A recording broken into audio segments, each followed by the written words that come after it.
ಅಣ್ಣ ಅಡ್ಡ ಬರಬೇಡ್ರಿ.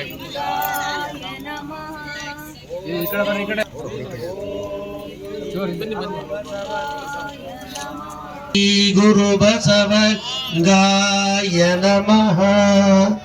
ಓಂ ಶ್ರೀ ಗುರು ಬಸವಲಿಂಗಾಯ ನಮಃ.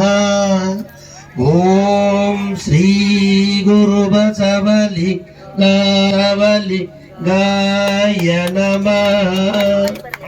ಓಂ ಶ್ರೀ ಗುರು ಬಸವಲಿಂಗಾಯ ನಮಃ.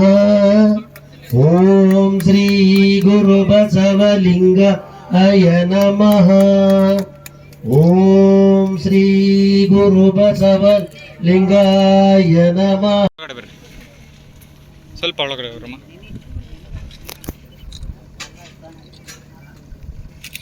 ಮಾಡಿದ್ರೆ ಅದಕ್ಕೆ ಒಂದೊಂದು ದೊಡ್ಡದಾದಂತ ಅರ್ಥ ಇರ್ತದೆ. ಇದು ಯಾರಿಗೂ ನಮ್ಗಿದು ಐಡಿಯಾನೇ ಇರಲಿಲ್ಲ. ಇಷ್ಟು ಚೆನ್ನಾಗಿ ಈ ರಿಮೋಟ್ ಜಾಗದಲ್ಲಿ ನೀವು ಮಾಡ್ತಾ ಇದ್ದೀರಾ. ಆದರೂ ನಿಮಗೆ ಸನ್ಮಾರ್ಗ ಸಿಗಲಿ, ನಿಮಗೊಂದು ಧೈರ್ಯ ಸಿಗಲಿ ಅಂತೇಳಿ ಇಷ್ಟೊಂದು ಜನ ಇವತ್ತಿಲ್ಲಿ ಕಾರ್ಯಕ್ರಮದಲ್ಲಿ ಆಗಮಿಸಿದ್ದಾರೆ. ಇವತ್ತು ಜಿಲ್ಲೆಯಲ್ಲಿ ಹಾಗೂ ಬೆಂಗಳೂರಿನಲ್ಲಿ ಹಲವಾರು ಕಾರ್ಯಕ್ರಮಗಳು ಮುಹೂರ್ತಗಳಿದ್ದಾವೆ. ಇವಷ್ಟೆಲ್ಲರನ್ನು ಬಿಟ್ಟು ಇವತ್ತಿಲ್ಲಿ ನಿಮ್ಮ ಜೊತೆ ಕೈ ಜೋಡಿಸೋದಕ್ಕೆ ಇಷ್ಟೊಂದು ಮಂದಿ ಆಗಮಿಸಿದ್ದಾರೆ.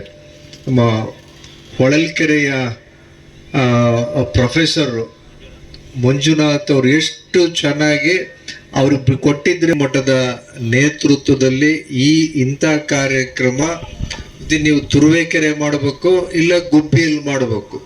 ಸಂಪೂರ್ಣ ಜವಾಬ್ದಾರಿಯನ್ನು ನಾವೇ ಹೊತ್ಕೊಳ್ತೀವಿ. ಅದರ ಜೊತೆಗೆ ಗ್ರಾಮೀಣ ಸರ್ಕಾರಿ ಹಾಗೂ ಅನುದಾನಿತ ಶಾಲೆ ಮಕ್ಕಳನ್ನಲ್ಲಿ ಕರೆದು ಒಂದು ಪ್ರತಿಭಾ ಪುರಸ್ಕಾರ ಕಾರ್ಯಕ್ರಮ ಆಗಬೇಕು.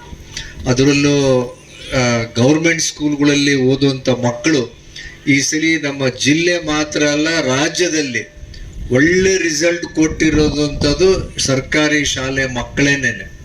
ಮೊದಲು ಯಾರು ಹಿಂಗೆ ಮೂಗು ತಿರುಗಿಸ್ತಾ ಇದ್ರು, ಈಗೆಲ್ಲ ಅಡ್ಮಿಷನ್ಸ್ಗಳಿಗೆ ಕ್ಯೂ ನಿಂತ್ಕೊಂಡಿದ್ದಾರೆ. ಆಮೇಲೆ ಹಾಸ್ಟೆಲ್ಗಳು ಇದಾವಲ್ಲ, ವಸತಿ ಶಾಲೆಗಳಿಗೆ ಮುರಾರ್ಜಿ, ಅಂಬೇಡ್ಕರ್, ಜಗಜೀವನ್ ರಾವ್, ಬಸವಣ್ಣ, ಚೆನ್ನಮ್ಮ, ಈ ಥರ ಎಲ್ಲ ಹಾಸ್ಟೆಲ್ಗಳಿಗೆ ಡಿಮ್ಯಾಂಡ್ ಆಗ್ಬಿಟ್ಟೈತಿ. ಈಗ ಇಡೀ ಸ್ಟೇಟಲ್ಲಿ ಇರ್ತಕ್ಕಂಥ 28,000 ಸೀಟಿಗೆ 3.5 ಲಕ್ಷ ಜನ ಅರ್ಜಿಗಳು ಹಾಕಿದ್ದಾರೆ. ಈಗ ಅಷ್ಟೊಂದು ಅದಕ್ಕೆ ಡಿಮ್ಯಾಂಡ್ಗಳು ವಸತಿ ಶಾಲೆಗಳಿಗೆ ಬಂದಿದ್ದಾವೆ. ಇದೇನು ತೋರಿಸುತ್ತೆ ಅಂದರೆ, ಸರ್ಕಾರಿ ಶಾಲೆಯಲ್ಲಿ ಓದುವಂಥ ಮಕ್ಕಳಿಗೆ ಎಲ್ಲ ಥರದ್ದು ಒಂದು ಸ್ವಲ್ಪದ್ದು ನಾವು ಶಕ್ತಿ ಕೊಟ್ಟರೆ, ಎಲ್ಲ ಥರದ್ದು ಒಳ್ಳೊಳ್ಳೆ ಮಾರ್ಕ್ಸ್ ಜೊತೆಗೆ ಸ್ಪೋರ್ಟ್ಸಲ್ಲೂ ಚೆನ್ನಾಗಿರ್ತಾರೆ, ಕಲ್ಚರಲ್ಲೂ ಚೆನ್ನಾಗಿರ್ತಾರೆ. ಈ ನೆಪದಲ್ಲಿ ನೆಪದಲ್ಲಿ ನೀವು ನಿಮ್ಮ ಹೋಬಳಿನಲ್ಲಿರ್ತಕ್ಕಂಥ ಸರ್ಕಾರಿ ಶಾಲೆ ಮಕ್ಕಳನ್ನು ಗುರುತಿಸಿ ಒಂದು ಪ್ರತಿಭಾ ಪುರಸ್ಕಾರ ನಿಮ್ಮ ನೇತೃತ್ವದಲ್ಲಿ ನಡೀಲಿ. ಹಲವಾರು ಮಂದಿ ನಿಮಗೆ ಕೈ ಜೋಡಿಸೋದಕ್ಕೆ ತಯಾರಿರ್ತಾರೆ ಅಂತೇಳಿ ಈ ಕಾರ್ಯಕ್ರಮ ಯಶಸ್ವಿಯಾಗಿ ನಡೀಲಿ.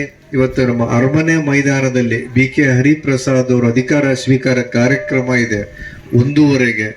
ಅಷ್ಟರೊಳಗಡೆ ನಾವು ಹೋಗಿ ತಲುಪಕ್ಕೆ ಬುದ್ಧಿ ಕಾರ್ಯಕ್ರಮಕ್ಕೆ ತಪ್ಪಾರ್ದು ಅಂಥೇಳಿ ಪೂಜ್ಯರು ಬರ್ತಿದ್ದಾರೆ ಅಂಥೇಳಿ ಅವತ್ತು ಇರಲೇಬೇಕು ಅಂಥೇಳಿ ಬಂದಿದ್ದೀವಿ.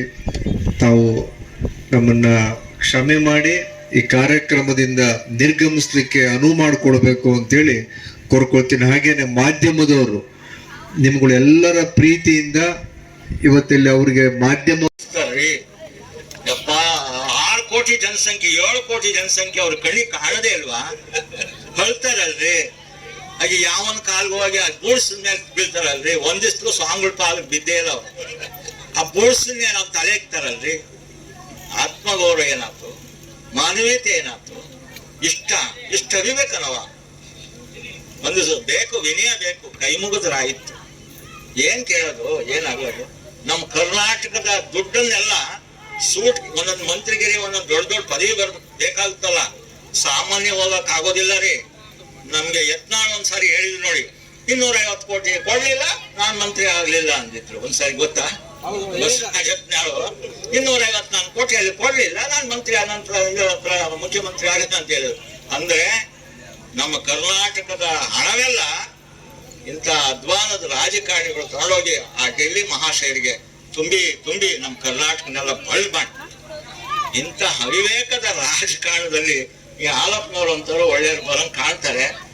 ನನಗನ್ಸುತ್ತೆ, ನಾನು ಒಂದು ಮಾತನ್ನು ಬರೆದಿದ್ದೇನೆ, ಹಣವುಳ್ಳವರು ಅಧಿಕಾರವುಳ್ಳವರಿಗೆ ದೇವರು ಮನಸ್ಸು ಕೊಟ್ಟು ಸರಳತೆ ಸಹಜತೆ ಬಂದ್ರೆ ಈ ನಾಡಿನ ಎಲ್ಲ ಜನ ಸೌಖ್ಯವಾಗಿರ್ಲಿಕ್ಕೆ ಸಾಧ್ಯ. ಬಸವ ಕಲ್ಯಾಣವನ್ನ ಇವತ್ತು ಸಹಿತ ಕಾಣ್ಲಿಕ್ಕೆ ಸಾಧ್ಯ ಉಂಟು ಅಂತ ನಾನು ಹೊಂದಿದ್ದೇನೆ.